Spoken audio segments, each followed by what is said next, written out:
Boss గెలవాల్సిన మ్యాచ్లో team India చిత్తుగా ఓడిపోవడానికి ఈ ఐదుగురి చెత్త ప్రదర్శనే కారణం.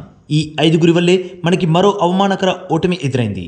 బాస్ టీమిండియా 3 నెలలకి ముందు T20 వరల్డ్ కప్ గెలిచి వరుసగా రెండోసారి ఛాంపియన్గా నిలిచింది.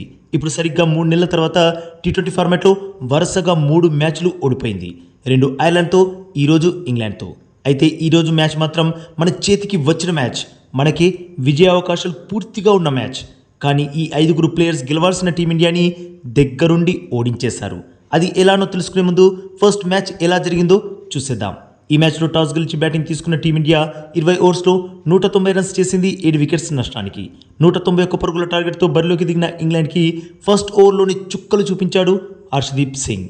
ఫస్ట్ ఓవర్లో కేవలం ఒకే ఒక్క పరిగిచ్చి 2 వికెట్స్ కూల్చి పడేశాడు. మన టీంకి అంత కిరాక్ స్టార్ట్ వచ్చాక కూడా ఇంగ్లాండ్ ఈ మ్యాచ్ని ఒక ఓవర్ మిగిలిండగానే గెలిచేసింది. చెప్పాలంటే జాకబ్ బెథల్ తన బ్యాటింగ్తో ఒంటి చేత్తో ఇంగ్లాండ్ని గెలిపించాడు, టీమిండియాని ఓడించేశాడు. ఇక మన టీం గురించి మాట్లాడితే 5 ప్లేయర్స్. ఈ 5 ప్లేయర్స్ వల్లే మన టీం చిత్తుగా ఓడిపోయింది. అందులో ఫస్ట్ వన్ రవి బిష్ణోయి. ఈ మ్యాచ్లో 4 ఓవర్స్లో ఏకంగా 60 రన్స్ సమర్పించుకున్నాడు. యాక్చువల్గా ఒక టైంలో టీమిండియా గెలుపు తథ్యం అనిపించింది. కానీ బిష్ణోయి తానేసిన చివరి ఓవర్లో ఏకంగా 29 రన్స్ ఇచ్చి మ్యాచ్ని పూర్తిగా మనకి దూరం చేసేశాడు. ఆ ఓవర్లో నో బాల్స్ వేశాడు, 6లు ఇచ్చాడు, ఫైనల్గా మ్యాచ్ని వాళ్ళ చేతిలో పెట్టేశాడు. ఈరోజు ఇంగ్లాండ్ చేతిలో టీమిండియా ఓడిపోయింది అంటే దానికి ప్రధాన కారణం రవి బిష్ణోయినే. ఇక నెక్స్ట్ మన ఓటమికి రెండో కారణం హర్షిత్ రాణా. ఈ రాణా పవర్ ప్లేలో అసలు వికెట్స్ కూల్చలేకపోతున్నాడు. ఒకవైపు హర్షదీప్ సింగ్ ఫస్ట్ ఓవర్లోనే 2 వికెట్స్ కూల్చి సత్తా చాటుతుంటే రాణా మాత్రం వికెట్స్ పడగొట్టడానికి నానా తంటాలు పడుతున్నాడు. అయినా హర్షిత్ని గంభీర్ ప్లేయింగ్ లెవెన్లో ఆడిస్తూనే ఉన్నాడు.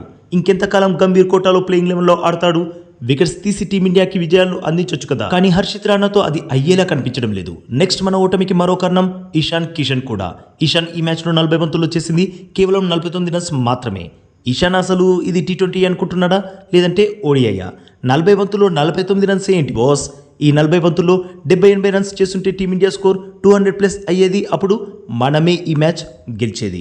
ఇషాన్ కిషన్ లాంటి ప్లేయర్ కూడా ఇంత స్లోగా ఆడడమే మన ఓటమికి ఒక కారణం. యాక్చువల్గా మన టీం 170కే పరిమితం అయ్యేది. చివరిలో తిలక్ వర్మ 6లతో అంతో కొంత విరుచుకుపడడంతో మన టీం స్కోర్ 190కి చేరింది.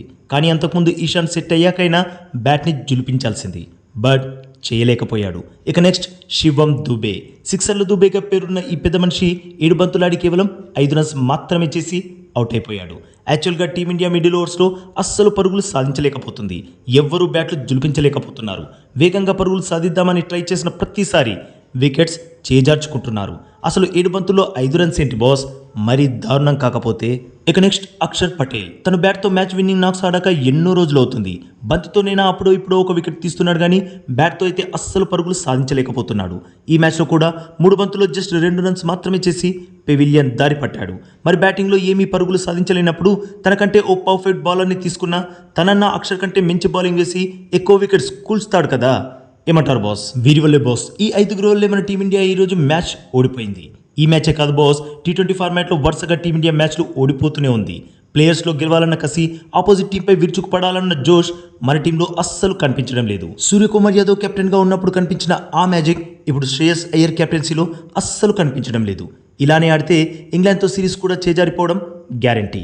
మరి బాస్, మీ ఒపీనియన్లో టీమిండియా బౌన్స్ బ్యాక్ చేస్తుందా లేదంటే సిరీస్ని కోల్పోతుందా? తప్పకుండా కామెంట్ చేసి చెప్పండి బాస్.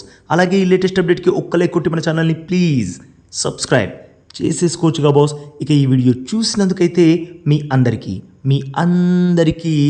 దిల్ సే థ్యాంక్ యూ బాస్.